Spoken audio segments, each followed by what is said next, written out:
할렐루야, 할렐루야, 반갑습니다.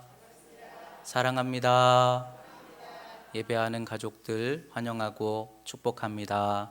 이 한 주간도 주님의 은혜가 함께 하시며 믿음으로 승리하시고 힘내시기를 주님의 이름으로 축복합니다. 우리 한번 서로 반갑게 인사하겠습니다. 반갑습니다. 사랑합니다.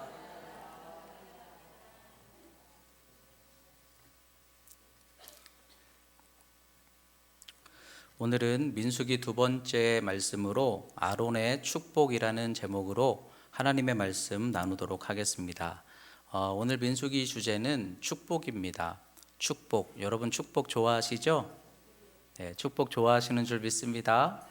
우리가 기도할 때 하나님께 하나님 축복해 주시옵소서 이렇게 이제 우리가 기도를 많이 합니다. 그런데 사실 축복해 주시옵소서라는 말은 어원적으로는 틀린 말이죠. 축복이라는 말은 복을 빌어준다, 복을 빈다라는 뜻이 있어요. 그러니까 정확하게 말하면 하나님 복 주시옵소서, 이게 사실은 맞는 기도죠.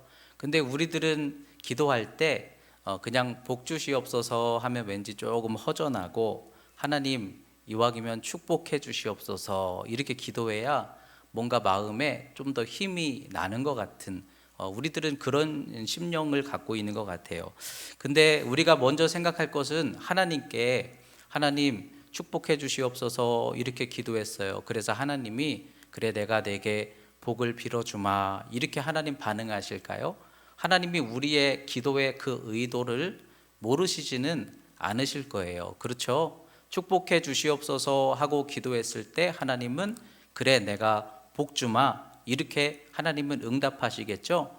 하나님이 내 중심을 모르셔서 말 잘못했다고 하나님이 틀린 말로 기도했다고 틀리게 역사하시지는 않을 거예요. 어쨌든 여러분 하나님은 우리의 중심을 아시고 우리에게 우리가 축복해 주시옵소서 하고 기도해도 하나님은 복 주실 것을 믿으시기 바랍니다. 그러니까 오늘 이 말씀을 나누면서 이거는 말이 틀렸다, 그래서 우리가 이걸 고쳐야 된다, 복 주시옵소서라고 기도해야 된다, 그런 부담 갖지 말라는 거예요. 그냥 하나님 축복해 주시옵소서, 우리 성도들 축복해 주시기를 원합니다 이렇게 기도할지라도 하나님은 우리의 중심을 다 알아들으시고 복 주시는 이가 우리의 하나님이신 줄 믿습니다. 그러나 또 한편에서는 왜 우리는 이 축복이라는 단어를 좋아할까? 근데 우리나라만의 심성인 것 같아요. 복 받으려고 우리는 이미 심성이 준비되어 있는 것이 아닐까 그런 생각이 들었어요. 그냥 복 주시옵소서 이것보다 축복해 주시옵소서 이 말을 왜 우리는 더 좋아할까? 근데 하나님의 복은요 어떻게 우리에게 주어지는가 하고 성경 말씀을 묵상해 보면 우리가 축복하면 하나님이 축복을 주신다고 그랬어요. 우리가 성도로서 믿음으로 살면서 그들을 위해 축복하고 그들을 위해 격려하고 그들을 위해 나눠주면 누가 채우시죠? 하나님이 채우시는 것을 믿으시기를 주의 이름으로 축원합니다. 그러니까 이미 우리는 이 어원 속에서 축복받을 준비가 된 거 아닐까? 왜냐하면 나에게 복 주시옵소서라는 말보다는 주여 축복해 주시옵소서 이 말이 더 좋아요. 그 말은 우리가 자꾸 축복이라는 이 의미를 선포하고 나누어 줄 때 하나님은 우리가 복되게 하시겠구나, 그래서 하나님 우리를 복 주시려고 준비하신 하나님의 마음이 아닐까. 여러분 축복하는 성도가 되시기를 주의 이름으로 축원합니다. 우리가 TV 프로에서 가끔 그런 걸 봐요. 어떤 두 사람이 나와서 서로 이제 토크를 하는 거죠. 대화를 나누는데 한쪽 사람이 상대방에게 미담을 얘기하는 거예요. 상대방의 감춰진 미담을 얘기하는 거예요. 그러면 상대방에서 그 얘기를 듣고 자신이 얘기할 차례가 됐을 때 이 사람에 대해서 뭘로 받을까요? 미담을 얘기했는데 허물을 얘기하는 거 보셨어요? 미담을 얘기하면 꼭 이쪽에서도 미담을 얘기해요. 근데 이쪽에서 재미있게 하려고 이 사람의 실수나 허물을 얘기하면 이 사람도 반드시 뭘로 받아줘요? 허물과 실수로 얘기해요. 여러분 우리가 축복을 받는 비결은 우리의 예를 들어서 주변 사람들이 나를 향해 입술이 열리면 하늘의 문이 열린다라는 말씀을 우리가 정말 소중하게 여기고 있는데, 그들에게 입술이 열리도록 하는 지혜가 뭘까? 날 위해 좀 축복하세요. 날 위해 축복하시라니까요. 이렇게 막 강요하면 내 주변 사람들이 축복의 입술을 열어줄까? 근데 억지로는 안 되잖아요. 근데 오늘 지혜의 말씀을 가르쳐 주시는 것 같아요. 내 이름으로 축복하라 라는 것이죠. 내가 그분들에게 칭찬하고 격려하고 축복하면 그들도 나를 위해 칭찬하고 격려하고 축복하게 되는 거예요. 그래서 여러분, 축복은 품앗이에요. 여러분, 축복의 품앗이를 나누자. 한번 따라해 볼까요? 축복의 품앗이를 나누자. 내가 복 받으려면 옆 사람들을 축복하라는 거예요. 격려하라는 거예요. 칭찬하라는 거예요. 그래서 우리는 서로에게 축복하면 그 복이 나에게 돌아오게 되고, 또 하나님이 주는 자에게 채우신다고 하셨으니, 여러분, 오늘 이 축복, 복을 빌어준다라는 이 단어의 의미를 여러분들이 이 아침에 꼭 묵상하시면서 여러분 축복하는 인생, 축복하는 기도가 되시기를 주의 이름으로 축원합니다. 오늘 말씀을 통해서 이 축복하라라는 말씀을 통해 깨닫게 되는 하나님의 가르쳐 주시는 지혜는, 첫째로 신앙생활은 뭐냐? 신앙생활은 격려하는 거구나. 신앙생활은 소망을 선포하는 거구나. 이게 신앙생활인 것을 깨닫게 돼요. 아론과 그의 아들들을 통해서 내가 축복하라, 이 말은 예배를 모였을 때 축복하라, 교회의 모임 속에서 축복하라, 서로에게 격려하고 축복하는 것이 교회가 돼야 된다. 이 의미의 말씀을 여러분들이 다시 한번 깨닫게 되시기 바랍니다. 교회를 가정이라고 생각하면요, 여러분, 가정은 분위기가 있어요. 근데 교회를 어떤 분위기의 가정으로 만들어가는 것이 여러분 좋을까? 한번 생각해 보세요. 우리 교회는 어떤 분위기의 교회인가? 가정이 있다고 할 때 어떤 분위기의 가정이 복된 가정을 이루어가게 될까? 생각해 볼 때 어떤 교회는 제가 이렇게 방문을 해보면 굉장히 침착하고 조심성이 있는 그런 교회가 있어요.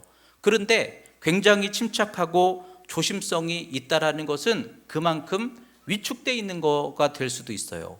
왜 위축될까요? 그렇게 하면 안 돼요. 그렇게 하면 틀린 거예요. 그렇게 하면 하나님 기뻐하지 않으세요. 자꾸 이런 말씀들을 들을 때 사람들은 무슨 생각을 할까요? 내가 하나님한테 잘 믿어야 되는데, 내가 잘못 믿으면 하나님이 기뻐하지 않으실 텐데, 자꾸 부정적인 그러한 말을 듣고 말씀을 대하다 보면 사람이 위축되게 돼 있어요. 그런데 어떤 교회는 가보면 아주 활달한 교회가 있어요. 활달한 교회. 뭔가 잘하는 거는 아닌데 아주 활달하고 즐겁고 막 실수를 해도 막 웃으면서 뭔가를 하고, 이런 교회가 있어요. 이런 교회는 어떤 교회일까요? 괜찮습니다. 잘하면 좋지만 못해도 괜찮습니다. 실수해도 괜찮습니다. 이런 분위기겠죠. 가정도 마찬가지잖아요. 아이들을 키우면서 안 돼, 못 써, 그렇게 하지 마, 막 이렇게 자꾸 얘기를 하면 아이들이 그 얘기를 들으면서 조심성이 생겨요. 그래서 실수는 더 안 할 수가 있어요. 그렇지만 이 아이들이 자연스럽게 실패가 두렵겠죠. 그렇게 하면 안 돼, 그거 틀린 거야. 그러면 실수할까봐, 잘못될까봐 무서워서 위축되는 거예요. 그런데 자녀들을 키우면서 반대로 잘했어, 괜찮아, 그래, 뭔가 그래도 하나님이 너에게 축복하실 거야, 자꾸 이런 얘기를 한다고 해보세요.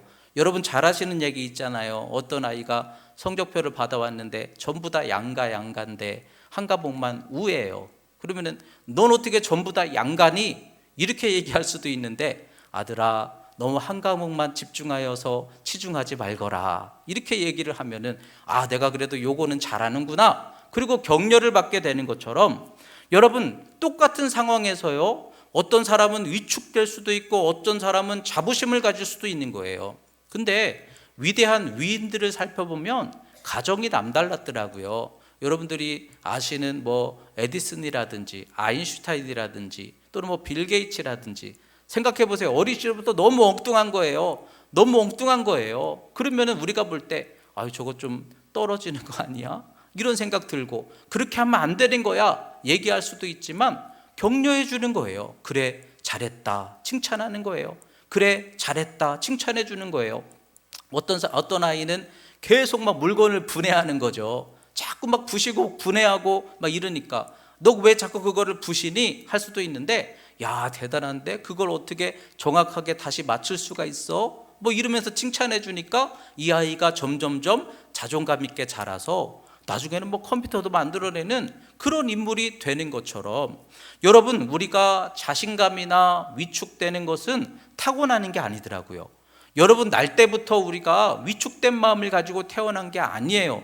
근데 자라다 보니까 어떤 얘기를 많이 들었느냐에 따라서 사람이 만들어진다는 거예요. 교육학에서 얘기하는 것이 어떤 아이를 키우면서 계속해서 부정적인 얘기를 하고 어떤 아이는 긍정적인 얘기를 하고 근데 여러분 우리가 부정적인 얘기를 안 할 수는 없잖아요. 근데 부정적인 얘기를 안 할 수는 없지만 어느 일정량만큼 부정적인 얘기를 안 했을 때 그 아이는 긍정적인 자존심을 갖게 되더라는 거죠. 그런데 마음이 부정적인 것과 긍정적인 것과 다른 거예요. 여러분 지금 믿음 생활을 하시면서 여러분들은 지금 어떤 마음이세요? 잘못할까 봐 걱정되세요? 실수할까 봐 조심스러우세요? 자꾸 위축되세요? 난 못하는 게 너무 많아서 위축되세요? 그러나 믿음이라는 건 뭡니까? 믿음은 하나님이 능력 주시는 거예요. 하나님이 부족한 우리들을 자녀로 택하시고 은혜로 축복으로 인도하시는 것이 그게 믿음이고 그게 소망이에요. 그러면 우리가 교회에서 어떤 교회 가정의 모습을 만들어 가야 할까? 목회자인 저도요, 여러분들에게 똑같은 설교를 가지고도 우리 여러분들에게 위축되게 할 수도 있고 때로는 자신감 있게 소망 있게 여러분들의 마음을 열게 할 수도 있고 그런데 중요한 것은 여러분 우리 교회는 뭐 하는 곳입니까? 축복하는 곳이라는 거예요. 긍정적인 믿음, 기쁨, 소망을 선포하는 것이 그것이 교회가 되어야 될 줄 믿습니다. 여러분 오늘 말씀을 통해서 서로를 축복하는 여러분들이 되시기를 주의 이름으로 축원합니다. 자꾸 위축되면요 실수할까 봐 못하는 거예요. 그러나 믿음은 가봐야지 하는 거예요. 올라가봐야 넘어서는 거죠. 믿음으로 기도하고 도전해야 하나님의 선한 뜻도 만날 수 있는 거 아니겠습니까? 그렇다면 오늘 이 말씀을 통해서 교회는 뭐 하는 곳인가? 우리 성도들은 서로에게 뭐 하는 사람인가? 서로에게 위축되게 하는 것이 아니라 서로에게 격려가 되고 소망이 되고 축복이 될 수 있도록 서로를 축복하고 칭찬하고 격려할 수 있는 힘이 되는 저와 여러분들이 될 수 있기를 주의 이름으로 축원합니다. 그래서 오늘 아론과 그의 아들들에게 말씀하시는 거예요. 축복하라는 거예요. 이스라엘 백성들을 축복하라는 거예요. 그러면서 왜 이스라엘 백성들을 축복해야 되느냐? 이스라엘 백성들은 하나님의 자녀들이기 때문이에요. 여러분들은 누구의 자녀들이죠? 하나님의 자녀들인 것을 기억하시기 바랍니다. 여러분 누구 거예요? 하나님 거예요. 옆에 있는 사람들 누구 거예요? 하나님 거예요. 내가 볼 때는 하나님이 이 사람을 왜 택하셔서 어떻게 인도하시려고 하는 거지? 내가 볼 때는 아무리 봐도 희망이 없어요. 기쁨이 없는 것 같아요. 그래서 내가 부족하다고 판단했어요. 비판했어요. 근데 만약에 그걸 비판했는데 하나님은 그 사람을 향한 특별한 계획과 하나님의 축복이 예비되어 있었다고 한다면 여러분 우리는 우리의 수준에서 하나님을 비판하는 게 돼요. 하나님이 기분 나쁘시다는 거예요. 하나님의 자녀를 비판하면 하나님이 기분 나쁘시다는 거예요. 그렇죠? 여러분 자녀를 비판하면 누가 기분 나빠요? 내가 기분 나쁘죠? 그래도 내가 볼 때는 사랑스러운 내 자식인데 왜 뭐라 그래? 똑같다는 거예요. 우리가 왜 서로를 향해서 비판하면 안 되느냐? 하나님의 소유된 내 백성 이스라엘이기 때문이라는 거죠. 예수님께서 제자들에게 말씀하실 때 내 양을 먹여라, 내 양을 쳐라 이렇게 말씀하셨어요. 여러분 예수님께서 제자들에게 내가 너희들에게 양을 맡길 것이니 너희가 알아서 잘 쳐라 이렇게 말씀하지 않으셨어요. 우리 주님께서 주님의 양을 맡겨주실 것이니 주님이 맡기신 그 양을 너희가 먹이고 쳐라 이렇게 말씀하셨다라는 거죠. 여러분, 주님께 속해 있으면 우리가 함부로 해서는 안 된다는 거예요. 제가 이렇게 길을 걷다가 어느 날 그런 모습을 봤어요.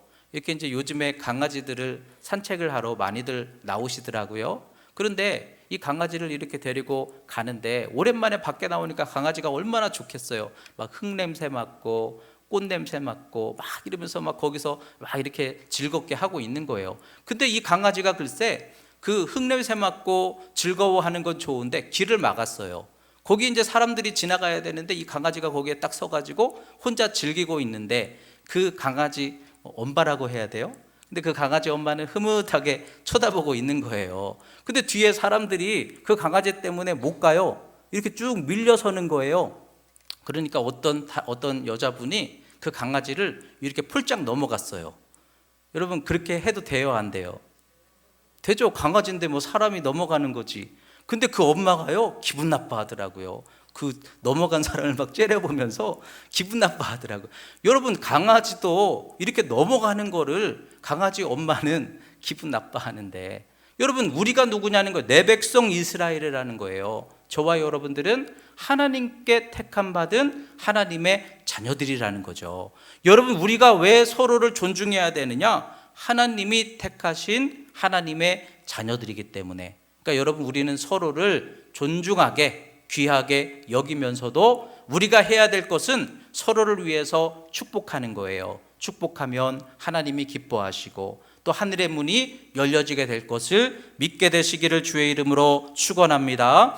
두 번째로, 축복하되 오늘 말씀에 하나님이 내가 복주리라 그러시는데, 축복하되 아론과 그의 아들들을 통하여 축복하라 이렇게 말씀하셨어요.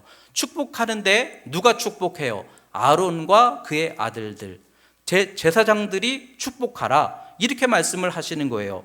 아론이나 뭐 이스라엘 백성들이나 따지고 보면 똑같은 사람이잖아요. 그런데 하나님은 왜 제사장을 통해서 축복하라 하셨을까? 제사장에게 그에 대한 권위가 있다라는 거예요. 제사장은 권위가 있고, 제사장은 뭐 하는 사람입니까? 축복을 전달하는 전달자의 역할을 한다. 이걸 말씀하는 거예요. 축복은 누가 주십니까? 하나님이 주시죠. 그러나 그 축복을 전달하게 하는 역할을 누가 합니까? 주의 종들이 한다라는 것을 오늘 말씀하고 계시는 거죠. 첫 번째로 권위에 대해서 말씀합니다. 권위라는 게 있어요. 세상에서도 여러분 맡겨진 권위가 있죠. 세상이 변하고 권위가 땅에 떨어져요. 자꾸만 이제는 사람들을 바라볼 때 뭐 어떤 위치에 있는 사람들이라 할지라도 그 사람들을 우리가 볼 때 요즘에는 그 권위, 그 권세, 그 존경하는 마음이 점점점 막 흔들리고 약해지는 그런 시대를 우리가 살아가고 있어요. 부끄럽지만 목회자들도 마찬가지죠. 그러나 그러면서도 아무리 부족해 보여도 그래도 경찰은 경찰이더라고요. 그죠? 경찰서에서 소환장 보냈어요. 그러면 어떻게 해야 돼요? 그 경찰이 말이야, 내가 볼 때는 뭐 어때 아무리 사람이 부족하다 할지라도 그 경찰이 소환장을 보내면 우리는 경찰서로 찾아가야 되는 것이죠. 여러분, 아무리 우리가 볼 때 법을 정하는 사람들이 우리의 눈으로 볼 때는 인정할 만한 사람들이 아니라 할지라도 그들이 법을 정해놓으면 어떻게 해야 돼요? 지켜야 돼요. 그게 권위예요. 그들이나 나라 다를 게 뭐가 있어? 그렇지만 그들에게 맡겨진 권위가 있기 때문에 그들이 정하면 우리는 어쨌든 그걸 지켜야 하는 거예요. 성경 말씀에 하나님이 축복을 선포하도록 제사장에게 그 권위를 부여해 주셨다는 거예요. 여러분들이 잘 아시는 한나의 응답 기도에 대한 말씀 아시죠? 한나가 간절하게 성전에 올라가서 아들을 달라고 기도했어요. 그런데 한나가 계속 기도하여서 하나님이 그 기도를 기뻐 들으시고 응답해 주실 때 어떻게 응답해 주셨습니까? 한나에게 그래, 내가 너의 마음을 보았다, 내가 너의 기도를 듣고 응답해 주마 이렇게 하셔도 되는데, 그런데 하나님은 한나의 기도를 응답해 주실 때 누구를 통해서 응답하십니까? 제사장 엘리를 통해서 응답하시잖아요.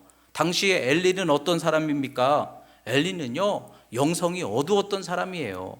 한나가 와서 막 기도할 때 그가 막 기도가 깊어지니까 기도 소리가 막 이렇게 이상했을 수도 있어요. 근데 못 알아듣는 말로 기도하는 것처럼 들렸을 수도 있어요. 근데 그걸 들으면서 제사장이 뭐라 그래요? 저거 술 취했네 이러잖아요. 여러분, 그런데 영적으로 그렇게 어두워져 있는 제사장, 그런데도 그래서 기도하면서도 하나님께 기도해야 되는데 의자에 앉혀서 기도하다가 졸다가 넘어져가지고 세상을 떠난 제사장, 그가 엘리예요. 그런데 하나님은 이 한나의 기도의 응답을 엘리 제사장을 통해서, 엘리 제사장이 축복 기도를 하니까 그 즉시로 그 한나에게 태가 열려지게 하시는 거예요. 하나님이 왜 그렇게 하시느냐? 질서가 있고 권위가 있더라는 거죠. 여러분, 우리가 볼 때 아론과 그의 아들들, 주의 종들 똑같이 사람처럼 보일지라도 하나님 오늘 말씀을 통해 권위가 있고 질서가 있다라는 것을 우리에게 가르쳐 주세요. 주의 종의 기도, 주의 종의 축복, 이거 여러분 하나님이 역사하시는 통로가 될 수 있다라는 거예요. 여러분, 주의 종을 귀하게 여기고 주의 종을 통해 축복을 받는 것을 소중히 여길 수 있는 우리 믿음의 성도들이 되시기를 주의 이름으로 축원합니다. 그러면서 주의 종을 통하여 축복을 전달하게 하시는데, 이 제사장들은 사실은 전달자예요. 제사장이 축복을 주는 게 아니에요. 여러분, 복의 근원은 하나님이신 줄 믿습니다. 복은 누가 주세요? 제사장이 주는 게 아니에요. 제가 무슨 권한과 능력이 있는 게 아니에요. 하나님이 복을 주세요. 그런데 저는 그 복을 전달하는 역할을 하나님께서 감당하게 하신다라는 거예요. 오병이어 기적을 보면요, 여러분, 오병이어 기적, 보리떡 5개와 물고기 2마리를 가지고 5,000명을 먹이셨어요. 여러분, 그 기적은 누가 행하신 겁니까? 하나님이 행하신 줄 믿습니다. 예수님이 그 기적을 이루신 줄 믿습니다. 그런데 예수님이 그 기적을 이루실 때 그 기적을 모든 사람들에게 전달하여서 5,000명이 먹도록 전달한 사람은 누굽니까? 12제자였어요. 여러분, 그러니까 전달자라는 거예요. 주의 종은 하나님의 복을 전달하는 통로라는 거예요. 예를 들어 전달자가 전달하다가 빼먹었어요. 그럼 그 사람은 오병이어 기적 5,000명이 먹고 누리는데 그 제자들이 빼먹었어요. 그러면 복을 받아요, 못 받아요? 빼먹었어요. 전달자가 실수했어요. 그러면 어떻게 되는 거예요? 못 받는 거예요. 하나님이 복을 주셨는데 그 복의 통로가 나에게 닿지 않으면 그 복은 나에게 찾아오지 않는 거예요. 전달자가 빼먹으면 복이 나에게서 지나갈 수 있는 거예요. 근데 거꾸로 아무리 전달자가 가서 전달해 줬어요. 그런데 뒤에서 하나님이 역사를 안 하세요. 그러면 아무리 주의 종이 축복 기도를 한다고 해도 복이 열려요, 안 열려요? 안 열려요. 복은 누가 주세요? 하나님이 주시는 줄 믿습니다. 하나님이 축복의 근원이시라는 거예요. 그래서 목회자들은 그 축복을 전달하는 사람인데, 주의 종이 축복하면 하나님이 그 종을 통해 축복이 흐르게 할 수도 있고, 그러나 아무리 주의 종이 축복해도 하나님이 뒤에서 역사를 안 하시면 그 축복이 오지 않을 수도 있고, 중요한 것은 주의 종을 왜 세웠느냐? 전달자라는 거죠. 제가 이렇게 기도를 하면서 어떤 때는 정말 제 마음에 간절해서, 너무 간절하고 너무 사모해서 하나님 제발 이 사랑하는 분에게 하나님 제발 역사해 주시고 능력으로 열어주시옵소서, 그러면서 막 간절하게 기도하는 때가 있어요. 어떤 때는 얼마나 간절하게 기도를 했던지 여러분 안수 안 해보셨죠? 안수할 때 간절하면 막 힘들어가요. 근데 힘들어가가지고 나도 모르게 간절히 기도하고 다음날 되면 담드는 경우들이 있어요. 그래가지고 어깨에 담이 들 만큼 그렇게 간절하게 기도했어요. 그러면 역사가 열릴까요? 안 열릴까요? 안 열릴 때도 많아요. 왜냐하면 제가 하는 게 아니니까. 아무리 허리가 아프고 어깨가 담이 들려도 하나님이 하시는 거더라고요. 그러니까 하나님이 역사하지 않으시면 제가 아무리 간절하게 해도 하나님이 열으시는 거더라고요. 근데 어떤 때는요, 갑자기 기도해 주세요 그래가지고 당황하는 마음으로 갑자기 그냥 정신없이 기도를 했던 경우도 있어요. 그런데 그때에 하나님이 치료하시는 경우들도 봤어요. 나는 전혀 감정도 마음도 간절함도 없이 당황하는 마음으로 얼른 기도해 드렸는데 하나님이 거기에 역사하시는 것도 봤어요. 중요한 거는 목회자는 전달자라는 거예요. 그러면 이 말씀을 통해서 여러분, 우리가 꼭 기억할 것이 내가 주는 거 아니라는 거예요. 여러분들이 부담 가질 거 없다는 거예요. 제가 목회자로서 부담을 느끼면 우리 교회 어떻게 하면 이렇게 부흥케 할까? 막 축복받게 할까? 우리 성도들 어떻게 하면 회복하게 할까? 부담 가지고 애쓰면 그게 저에게 짐처럼 느껴지지만, 그러나 통로일 뿐이에요. 축복은 하나님이 하시잖아요. 그러면 그냥 믿음 가지고 평안한 마음으로 마음껏 축복하면 되는 거예요. 중요한 거는 여시는 분은 하나님이시고 닫으시는 분도 하나님이시니까. 여러분, 부담 갖지 마시라는 거예요. 내가 그 사람을 위해서 기도해 줄 때, 내가 기도했는데 하나님 축복 안 주시면 어떡하지? 어차피 내가 주는 거 아닌데 부담 갖고 할까 말까 망설이지 말라는 거예요. 우리는 그냥 축복하고 기도하면 되는 줄 믿습니다. 하나님이 축복이시고 하나님이 능력이시니 생각해 보세요. 어차피 우리는 통로예요. 저도 통로고 여러분들도 통로예요. 주의 종이 여러분을 위해 축복할 수 있는 것처럼 여러분들도 예수님의 이름으로 서로를 축복할 수 있음을 믿으시기 바랍니다. 자녀들 축복하시기 바랍니다. 내 가족들 마음껏 축복하시기 바랍니다. 부담 갖지 마시라는 거예요. 내가 기도해서 되고 안 되고 그거 어차피 내 거 아니에요. 그러면 우리는 통로이니까, 하나님이 하시는 거니까, 하나님이 나를 통해 하시는 것 뿐이니까, 그럼 우리는 마음껏 축복하면 되는 거예요. 여러분, 자식들을 위해서 기도할 때 어차피 내가 주는 거 아니잖아요. 하나님이 주시는 거잖아요. 하나님의 창고가 작을까요? 클까요? 그럼 여러분, 크게 축복하시기를 주의 이름으로 축원합니다. 그래서 어쨌든 권위라는 게 있고, 제사장을 통해 주님은 축복하라 하시고, 여러분들의 기도를 통해서도 주님은 응답해 주시고 역사해 주십니다. 그러나 중요한 것은 복은 하나님이 주시는 것이니, 여러분 믿음 가지고 담대하게 서로를 위해 축복할 수 있는 우리 복된 성도들 되시기를 주의 이름으로 축원합니다. 세 번째로 오늘 아론의 축복에 대해서 살펴보려고 하는데, 아론을 통해서 하나님이 이렇게 축복하라 하고 세 가지를 가르쳐 주셨어요. 오늘 민수기 말씀에서 사실 제일 중요한 건 이 세 가지라고 할 수가 있겠죠. 첫째로 무슨 축복을 선포하라고 하십니까? 보호하시는 축복. 하나님은 우리를 보호해 주실 것이니 그 보호하심의 축복을 누리라는 거예요. 24절에 여호와는 내게 복을 주시고 너를 지키시기를 원하며, 여러분, 하나님의 은혜가 여러분과 함께 하셔서 하나님이 여러분들이 어떤 삶을 살고 어떤 길을 갈지라도 보호하시고 지켜주시는 그 복을 누리게 되시기를 주의 이름으로 축원합니다.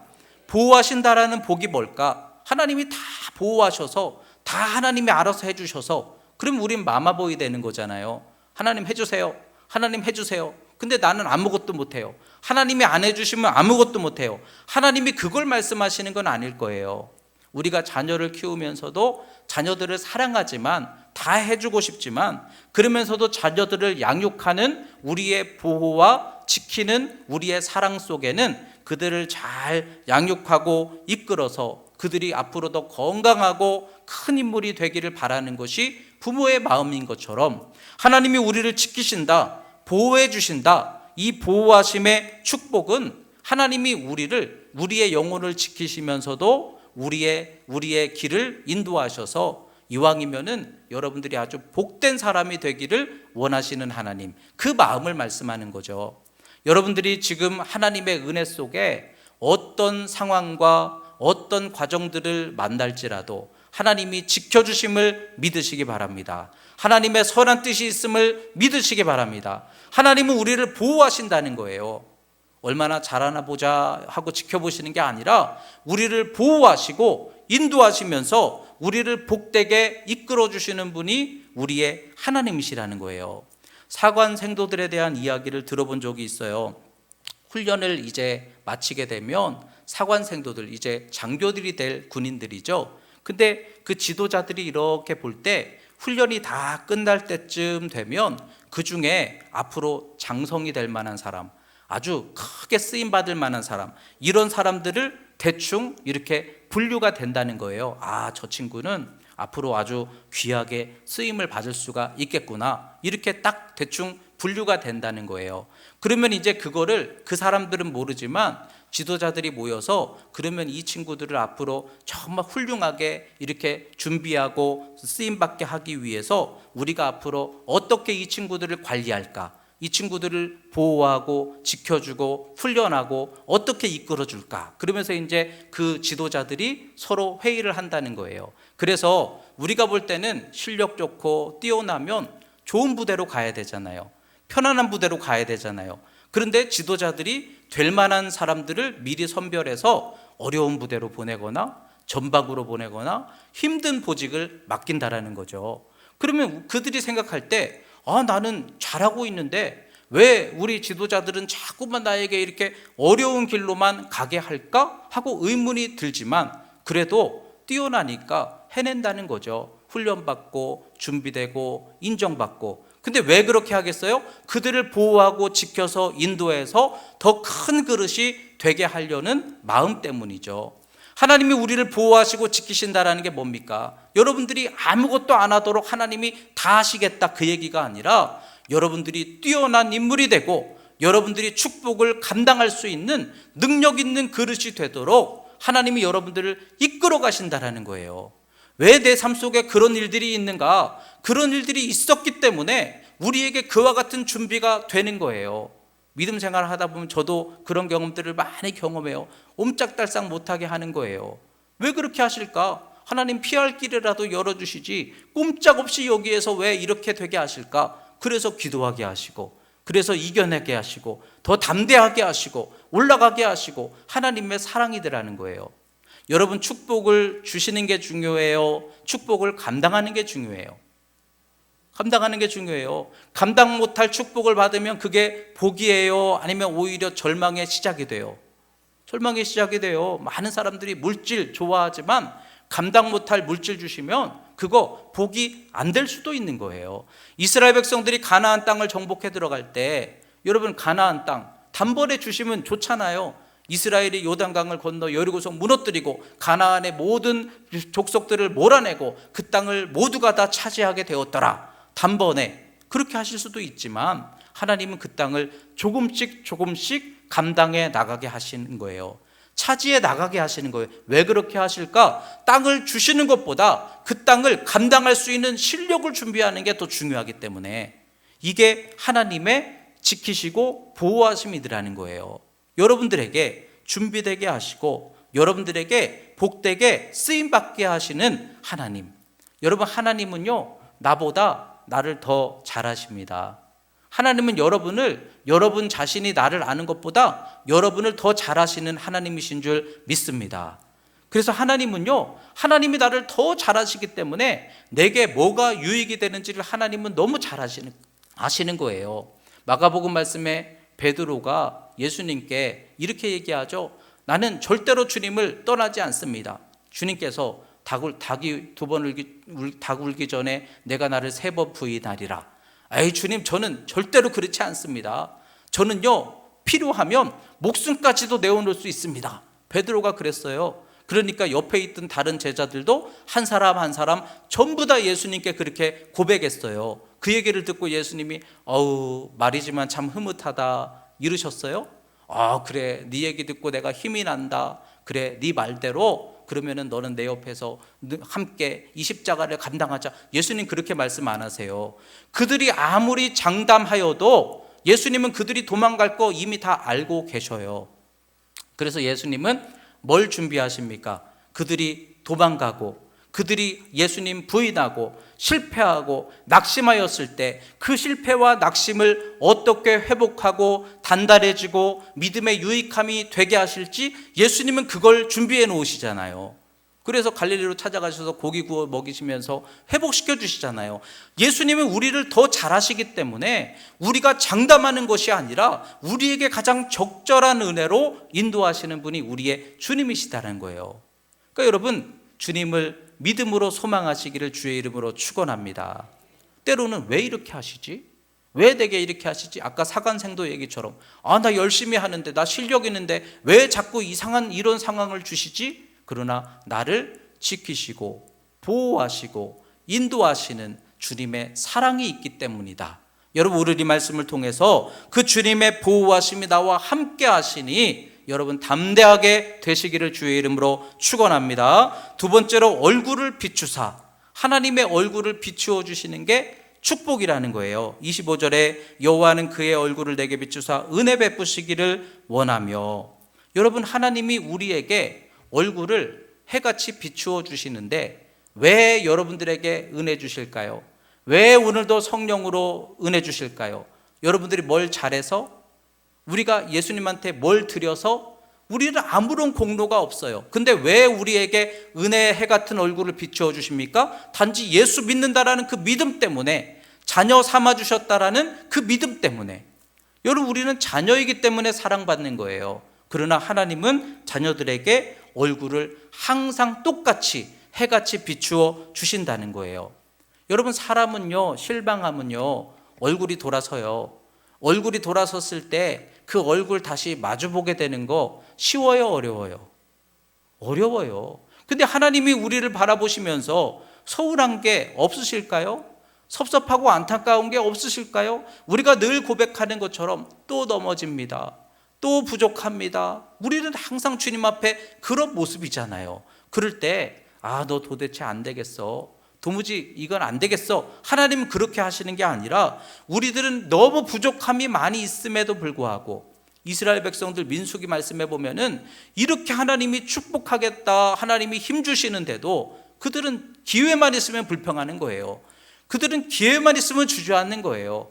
기회만 있으면 뒤돌아보는 거예요. 옛 생활이 좋았다고. 여러분, 하나님 은혜가 좋지 어디 세상에서 사는 게 좋습니까? 근데 자꾸 불평하는 거예요. 그런데 그럴 때마다 모세가 그들을 위하여 중보기도 하니까 하나님이 어떻게 하세요? 다시 얼굴을 비추어 주시잖아요. 여러분, 이거 하나님의 엄청난 사랑인 것을 기억하시기를 주의 이름으로 축원합니다. 구름기둥 불기둥이 떠나셨어요.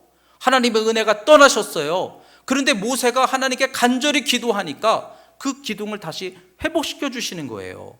하나님의 은혜라는 거예요. 우리가 정말 오랜 시간을 방황하며 하나님 앞에 부끄러운 모습으로 살았어요. 그거 회복하려면 얼마나 오래 걸리겠어요? 하나님 마음 다시 회복되게 하려면, 하나님 앞에서 우리가 잘못한 거 그거 다 갚으려면 얼마나 오래 걸리겠어요? 그런데 그렇게 부족함이 많은 우리들이, 그러나 어느 순간 회개하고 돌아서서 하나님 죄송합니다, 제게 은혜를 회복시켜 주시옵소서, 그러면 그 즉시로 성령으로 위로해 주시고 힘 주시는 이가 우리의 하나님 아니십니까? 여러분, 기도를 놓지 않으셔야 될 줄 믿습니다. 우리는 누구도 자격 공로 없어요. 그렇지만 아무리 우리가 하나님 앞에 부족함이 많아도 탕자를 기다리시는 아버지의 마음처럼 언제라도 하나님께 나아가 기도하면 그 얼굴을 해같이 비추어 주시는 이가 우리의 하나님이신 것을 믿으시기 바랍니다. 그리고 하나님은요, 하나님의 기준이 아니라 우리에게 하나님이 맞춰주시더라고요. 예를 들어서 우리 반석교회가 우리 성도님들 이제 우리 한번 다 열심히 운동해서 헬스대에 나가봅시다.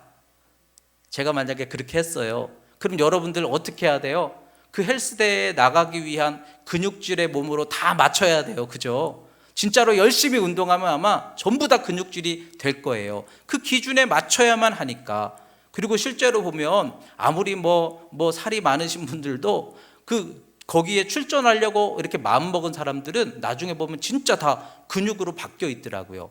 그래서 하나님은 우리에게 너희가 축복받으려면 이 기준에 다 맞춰야 된다, 전부 다 복근 생겨야 된다, 만약에 이렇게 말씀하셨으면 우리 정말 열심히 힘써야 돼요. 그런데 하나님 어떻게 역사하세요? 우리에게 맞춰서 역사하시는 거예요. 아직도 죄인 되었을 때에 그 부족한 나에게 그에 걸맞는 은혜를 부어주시고, 아직도 부족한 게 많은데도 그 부족한 것을 통해서 주님께 쓰임받게 하시고, 저도 마찬가지예요. 주님 앞에 부족한 게 많은데도 그 부족함 때문에 기도하게 하시고, 그래서 쓰임받게 하시고. 예전에 제가 봤던 어떤 성도님은요, 정말 융통성이 없어요. 너무 깐깐해요. 그래서 제가 혼자 속으로 고민했어요. 저렇게 깐깐하고 융통성이 없어서 어떻게 사회생활을 할 수 있을까? 정말 걱정이다 그랬는데요, 하나님이 기가 막히게 융통성이 있으면 안 되는 곳, 깐깐하지 않으면 안 되는 곳, 그곳으로 하나님이 보내주시더라고요. 그래서 거기에서 이렇게 일하는 걸 봤어요. 야, 정말 하나님은 내 있는 모습 그대로 사랑하시고 쓰실 수 있는 분이시구나. 여러분들에게 주어진 은사와 때로는 부족한 성격들, 경험들, 그러나 그걸 통해서 하나님은 얼마든지 은혜롭고 복되게 쓰실 수 있는 이가 우리의 주님이시니, 여러분 그렇다면 그 복을 사모하시기 바랍니다.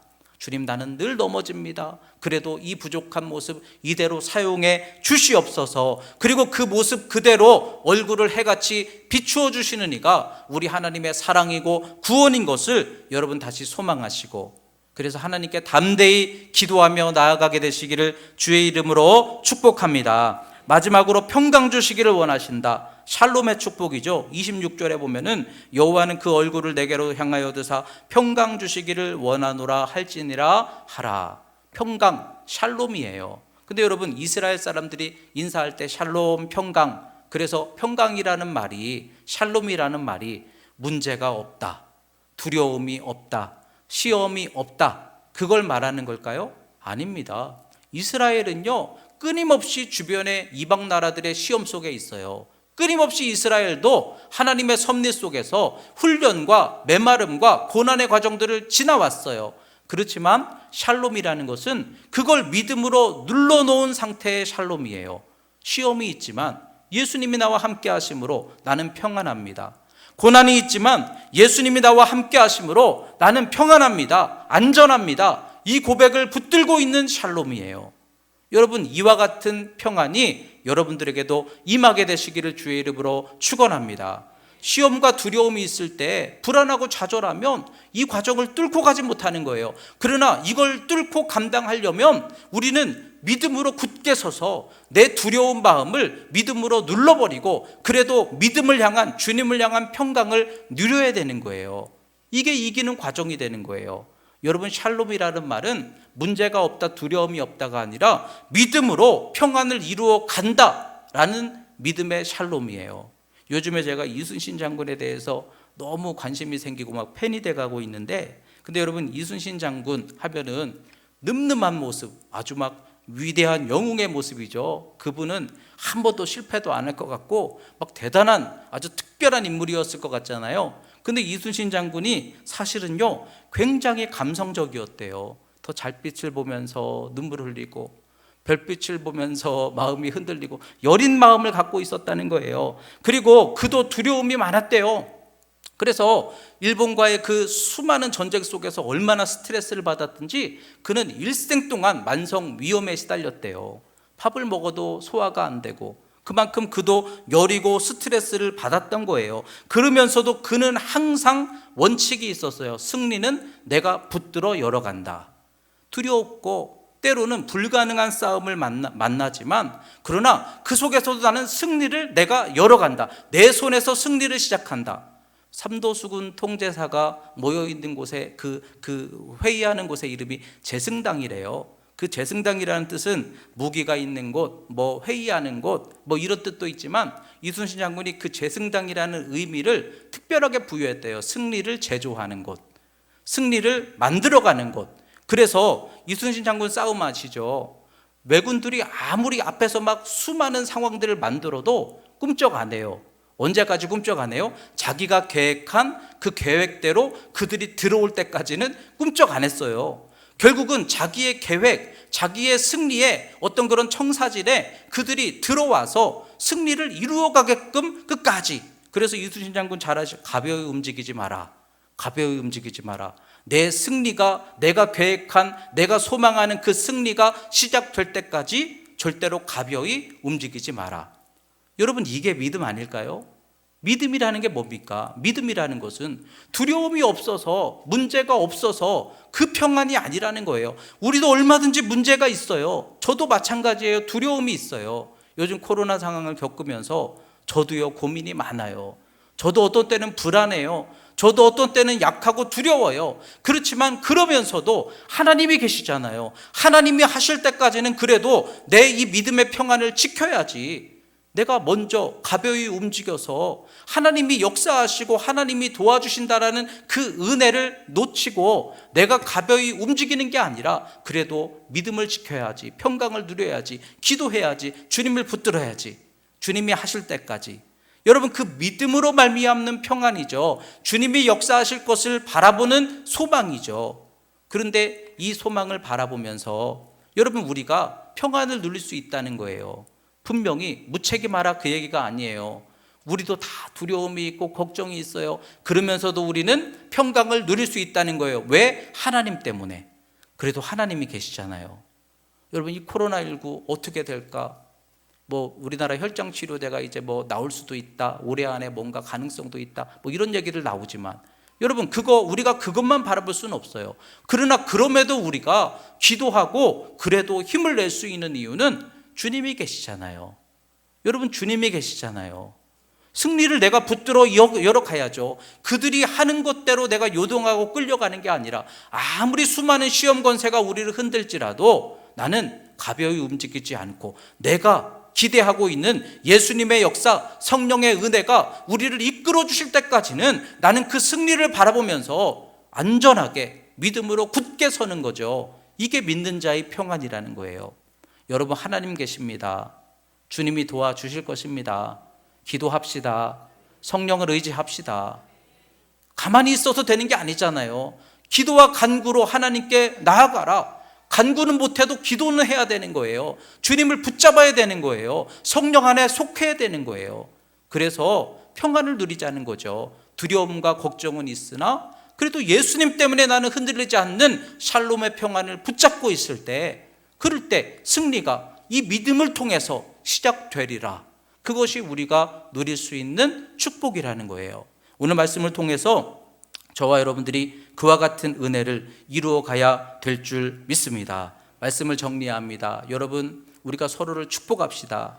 서로를 축복하는 저와 여러분들이 돼야 될 줄 믿습니다. 교회는 축복하고 격려하는 곳이에요. 실패할까 봐 두려워하는 게 아니라 괜찮아. 실패해도 해야 도전도 하고 도전을 해야 열림도 있는 거예요. 여러분, 믿음 안에서 담대함을 가지시기를 주의 이름으로 축원합니다. 그러면서 오늘 이 아론의 세 가지 축복과 같이 여러분, 우리가 이 말씀을 통해서 우리 하나님 우리와 함께 하시고 나를 지키시고 보호하시고 평강 주시고 인도하시는 주님, 그 주님을 통하여 더욱 믿음으로 담대하고 끝까지 하나님으로 은혜 안에 굳게 설 수 있는, 그래서 주님의 선한 뜻을 이루어 만날 수 있는 저와 여러분들이 다 될 수 있기를 주님의 이름으로 축복합니다. 기도하겠습니다. 하나님 아버지, 감사합니다. 오늘 말씀과 같이 정말 어렵고 힘든 때를 지나고 우리 성도들 중에는 걱정하고 두렵고 약한 그런 이들도 많이 있을 것입니다. 그러나 주신 말씀과 같이 여호와 하나님 우리를 복주시기 원하시고 우리를 지키시고 인도하시며 평강 주시기를 원하시고 언제든지 얼굴을 해같이 비추어 주시는 하나님이신 것을 믿사오니 그 믿음 가지고 이 어려운 때를 넉넉히 이길 소망으로 인도하여 주시옵소서. 예수님 이름으로 기도드렸습니다. 아멘.